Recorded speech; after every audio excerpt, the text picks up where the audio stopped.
At, on, in ഇതെങ്ങനെ നമുക്ക് use ചെയ്യാൻ നോക്കാം. അറ്റ് നമ്മൾ എവിടെ യൂസ് ചെയ്യുന്നത്? അറ്റ് നമ്മൾ ടൈം അല്ലെങ്കിൽ ലൊക്കേഷൻ അത് കാണിക്കാൻ വേണ്ടി നമ്മൾ അറ്റ് യൂസ് ചെയ്യും. ഓക്കെ. ഓൺ എവിടെ യൂസ് ചെയ്യുന്നത്? ഓൺ ഡേയ്സ് ഓർ ഡേറ്റ് കാണിക്കാൻ വേണ്ടി നമ്മൾ ഓൺ ആണ് യൂസ് ചെയ്യുന്നത്. ഇൻ എവിടെ യൂസ് ചെയ്യുന്നതെന്ന് അറിയാം? ഇൻ യൂസ് ചെയ്യുന്നത് സീസൺസ്, മന്ത്സ്, ഇയേഴ്സ് ഇത് കാണിക്കാൻ വേണ്ടി നമ്മൾ ഇൻ യൂസ് ചെയ്യും. ഓക്കെ അല്ലേ? അപ്പൊ ഫസ്റ്റ് വൺ ഡാഷ് നൂൺ. ഈ നൂൺ എന്ന് പറയുന്നത് എന്താണ്? ഒരു ടൈം ആണ് അല്ലെ? അപ്പൊ ടൈം എവിടെ യൂസ് ചെയ്യുന്നത്? അപ്പം ടൈം നൂണിന്റെ ഫ്രണ്ടിൽ എന്തായിരിക്കും? ടൈം ആണിത്. അപ്പം അറ്റ്.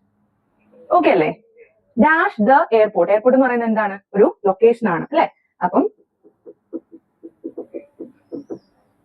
അറ്റ് ദ എയർപോർട്ട് എന്ന് പറയുന്നത്. Dash Wednesday. വെനസ്ഡേ എന്ന് പറയുന്നത് എന്താണ്? ഒരു ഡേ ആണ് അല്ലെ? ഡേ. അപ്പം on Wednesday. Dash December. December എന്ന് പറയുന്നത് ഒരു മന്ത് ആണ്. Month.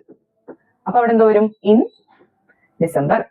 Okay. Next question dash winter dash 2030. ഇവിടെ എന്ത് വരുമെന്ന് താഴെ കമന്റ് ചെയ്യാം.